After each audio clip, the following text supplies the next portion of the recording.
What's up? What's up?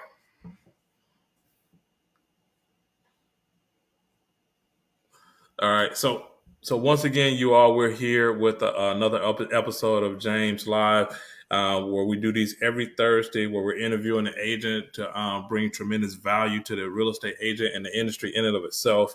And right now, I'm here with Miss Henry, and want to just kind of know a little bit about her and then her story and her journey from some of the things that she's been able to accomplish and where she came from and really just to be honest with you, just learning like what it's like to adjust in this shifting market. I talk to so many agents right now, and they're looking at things. Houses are just not flying off the shelves like it used to. A seller put a house on the market, you get like 30 offers and 100,000 over ask price, and all of that it's not looking the same like that. But she's adjusting in this market just like everybody else within our group. So tell us about yourself. Okay, hi everyone. I'm Deedee Henry. I'm here. I'm a Georgia Peach from Atlanta, Georgia. I've been in the cosmetology field for probably about 35 years, but I'm bringing that same enthusiasm to my real estate business.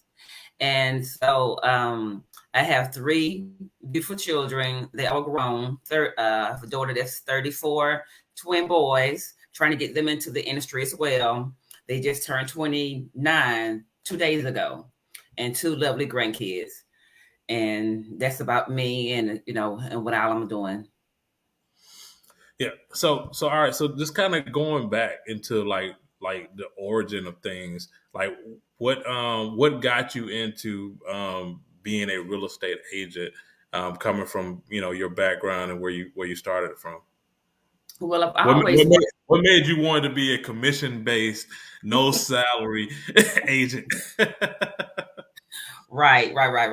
I've always had the love of having being in real estate. I can kind of recall back in my early 20s wanting to have an unction to do real estate. And so I've tried several times to enter into this industry, but the calling wasn't there yet. God called me to be a real estate agent in 2020. Matter of fact, it was October 19th. And so I decided to do real estate and come from behind the chair. I've been doing it for 35 years as a cosmetologist. So I'm thinking that real estate will, I still like to help people and wanted to see them strive and get, their goals going and everything. So my real estate career is doing well, but that's exactly what I wanted to do, is just to help people, get into homes. I've been trying, shifting gears and stuff from cosmetology to doing real estate. Yeah. So I mean, so like what I find is like with most people, the thing that they were doing before they got into the industry helped them a lot. Being in the industry. I mean, what I mean by that is like, just like you was doing that type of work, but it's customer service though, right?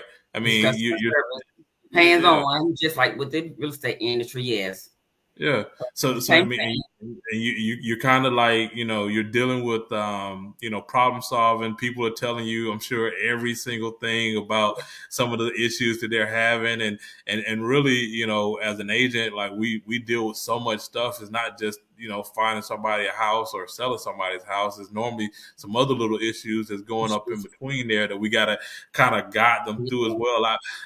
I know. I've been a counselor. I've been a guidance. Yes, I've been a marriage counselor. I've been so many things on some of these transactions. So, like, how has right. that helped you in this process?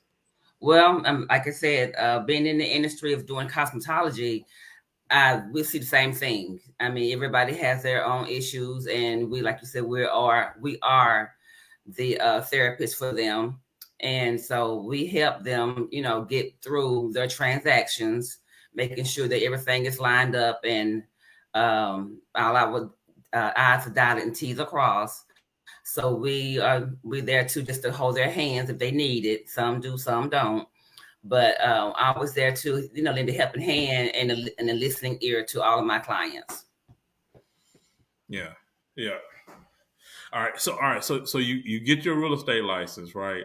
And Mm-hmm. you still doing the your other business as well. Mm-hmm.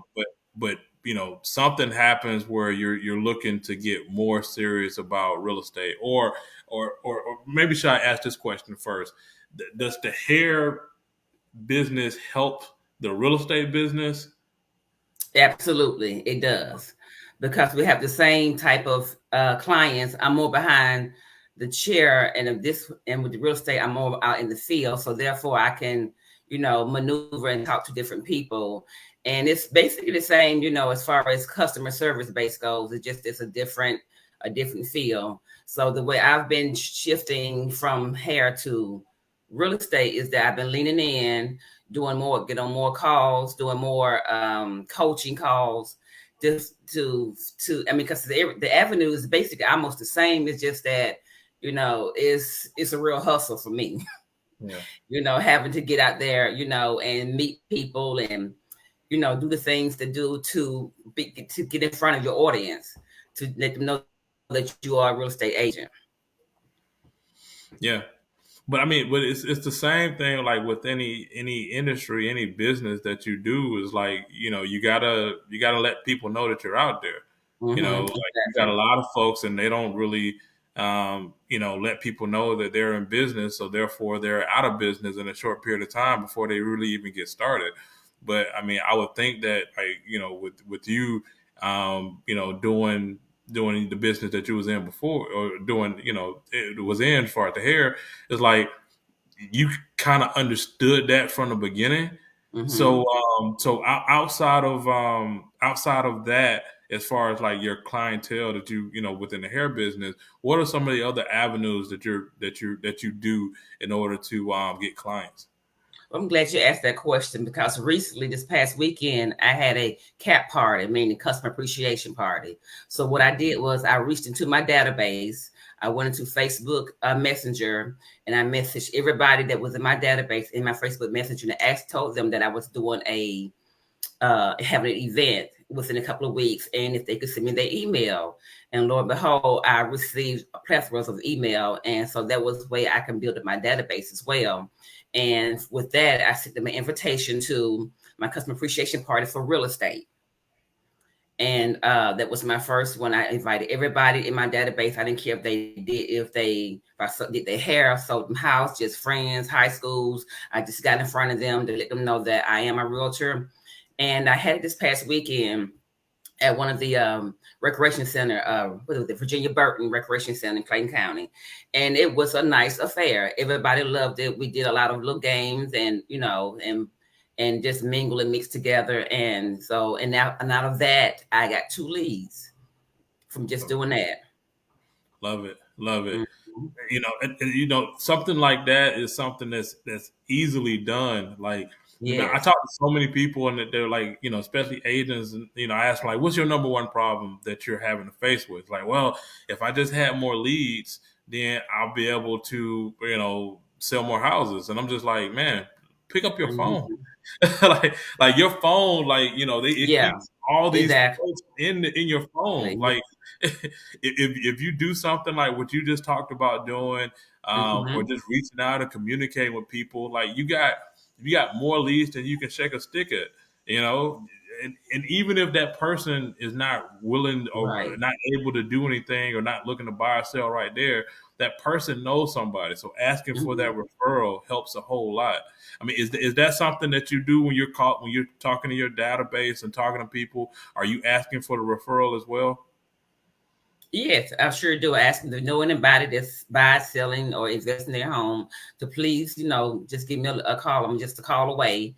And with that, I'm always in my database. I'm always trying to find new ideas. I'm coming out of my comfort zone, to be honest with you, because being behind a chair, you kind of in your own little comfort zone. And so with doing real estate, it's more of an interaction, I would say, because you interact with strangers and different people. And so I had to come out my comfort zone and let people know that, I am a realtor, that I'm here for to help you, to assist you in the home search, or if they want to invest. So I also just wanted to, just kind of get out of my comfort zone and and just do something different, and I'm learning to do that. I'm catching on with it because last year was like a little slow year for me. I lost my husband last year, so it was kind of slow. And so now it's kind of picking up. I'm getting the speed, and things are starting to click, being on the different calls and things and getting ideas from other agents on how to feed and nurture your database.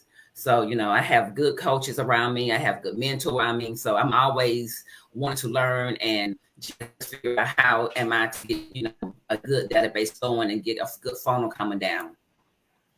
Yeah, I mean I definitely you know feel bad about like you said about your husband. I mean the fact that you are still here and you're still Yeah. strong, you're still pushing forward. I mean Yeah. that's a contribute to like how strong you are as a person in and of itself. Um, like all right, so going like if you don't mind like having that situation happen and Mhm. now like having to like get back in and kind of push the real estate even more, like what are some of the things like I know you said that you've been on coaching calls and stuff like that, like how important is it to have that community and people like imparting and helping as far as like your real estate? How important is that as far as especially in this shifting market? It's very important in this shifting market. You must be able to lean in and you just have a open mind, have a good mindset and with real estate because it's not for the weak at heart. I promise you.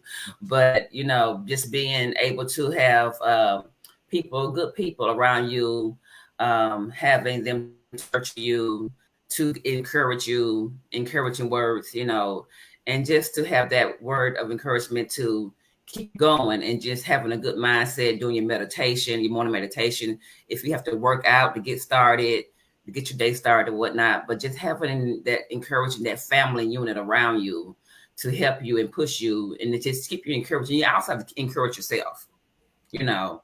You always have to encourage yourself as well because nobody can't do it for you. They can speak and they say everything they want to say to you, but if you don't have that mindset and you don't have that encouragement work within you, you can't do it. And I know with me having a loss with my husband, I know he would want just the best for me, and I know he would want me to push on. So that's what I'm doing, and I just can't, you just have to just live life, just live life to its fullest and do what you enjoy doing. And this is what one of the things I enjoy doing is helping families and love ones to find, helping loved ones or and friends and family to find their home, to find the home they're looking for. Yeah. Yeah, I mean, I can imagine, man. Like, is it somewhat of a because people in those type of situations, people go one or two ways, right? It's like either they pull back and withdraw, or they kind of Hmm. go forward. And it sounds like with you, like having to go forward and help people is something that's almost like a healing process, right? Yeah, it is. You can, my heart weaks for those who just looking for a home, don't have nowhere to live, and they just wanted to aspire just to have their own and, and start a um um what is the word? I can't even think. No, mind went blank. But just to help them find a creative wealth, Yeah. within their family. Yeah, generational wealth. Yeah, I mean that's a big deal. Like for Hmm. most people, like their money is tied into the house they own. For Right. most Americans, so like being able to help them to do that, I mean that's a big deal in and of itself. So um, all right, so so tell me like how have you been dealing with the market in and of itself? Because I know we talked a little bit earlier. I mean, you're still putting people under contract. You still got people that you're working with. Um, the shift from buyers being like all over the place and sellers being gold, and Hmm. now if you get a good qualified buyer, like you really got something right now. Like, are you seeing that shift, and are you right now going for more buyers as well? Well, I definitely seen the shift because last year I sold a home and I think I had 28 offers on the house. I mean, there was the time I put the house went live, I was getting phone call after phone call. This recent listing that I've had, the phone wasn't ringing as much as it was last year. So I definitely saw the shift in that. I was like, oh my gosh! But we was able to get the house for sale. It was on the market for 3 days. So and we got over asking price as well still. So I can tell it slowed down a whole lot compared from last year to now. Um, and so the shifting, I just had a brain freeze. Yeah, But yeah, the shifting, I can definitely tell a shift in the market. So I'm just trying to line up things and get things done so where I can just, keep that funnel moving and coming and getting, people to in their dream homes. yeah. So what I've been what I'm starting to realize is like, all right, it's time for like just the real estate agents that know how to do business to kick back in, right? Like you don't Mm-hmm. really have to have a whole lot of skills, then where now you do have to have skills. You do have to know the market, know your area, Mm-hmm. be that expert in order to do business. Just like you said before, like you're out throwing events for your database. Mm-hmm. For a lot of people, they didn't have to do that anymore. Like it Right. wasn't like database. What do you mean? Like what do you mean by events to your database? Like one of the things that we used to always do is we used to reach out to our database and put them Mm-hmm. in there. Let them know about certain things when tax time is coming in, and things of that nature. You got to get in front of people. That's the biggest thing. And if you're slipping in that area, then to be honest with you, you're just probably not going to do well in this market. Mm-hmm. Exactly. I agree. You have to get in front of your audience, get on social media, get on IG, Facebook, LinkedIn, all the social media platforms that you can, just to get an audience, so that you can, keep that funnel going and having a shift, having to move the shift from a low volume to a high volume. So yeah, you have to, you got to stay in front of your audience, Yeah. do a lot of So engagement. with your CRM, like I know you're reaching out to people there. Are you sending like a monthly information to them? Are you reaching out to them on a monthly basis, or is there a frequency, or is it kind of like whenever you're thinking about it? Like what's your process with that? uh, with my CRM, I have it set up to where it automates and go out to my database, home searchings and different things about the market, and just letting them know how the market is and what they can do to get their credit score up and get their, to get into their home, and just doing a home search and how the format from being a homeowner, from renting to becoming a homeowner. So I'm sending a lot of different things out to them to let them aware that you can still purchase a house. Yeah. So in other words, you're always educating. So like you're being an expert with your CRM to your database, and you got it on automation. Of course, they're going to be looking at homes, and that's why I talk to a lot of folks, and they're just talking, like yeah, CRM, yeah, we send out property blasts, like yeah, but that's not. That's not it. Like you got to do additional stuff. That's the reason why I asked the question because, like, Mhm. especially within a market shifting, like you gotta let people know what's going on, where things are. Like you said, educating them what they need to do for their credit score, educating them like what's going on, and really where where really being that expert in that industry in and of itself, right? Right. Yeah, exactly. So I come from a background of educator, so it's in my blood to educate others, whether they're either trying to purchase a house or learning about how to become an agent. So I'm Mm. always in front of people, in front of people, people who's interested in becoming a real estate agent, or who just wanted to learn how more about how to acquire more in the industry of selling their house or buying or investing. Some always wanted to educate others as well. Yeah. Now, was this something that you always did, or was it something that from some of the training that you were getting? Where did you know to do that? Just it's just instilled in me. Like I said, I come from educator, so I'm always wanting to teach people, learn. I also have my cosmetology instructor's license, so I'm always wanting to teach and just teach others and just nurture them and show them the way, whether this doing hair or is it just learning how to become getting their credit score up and trying to move them to home ownership, those type of things. And people always want to know, okay, well, how did you what made you become a real estate agent? I was like, well, it's always been instilled in me to do it. It was my time, and so I just told them, they can, where they can go to school if they're interested, just giving them tidbits of what they can do to get to their next level. Love it, love it. Mhm. Well, all right. So right now, like if I'm an agent, and let's say I had some success, but I'm not as successful as I wanted to be, and like this market has changed, and all of a sudden, like the buyers that I had, um, they're not qualifying for the type of homes that they was qualified before. Like, what suggestion would you have for that agent that's kind of scared out there and is looking for business and need business?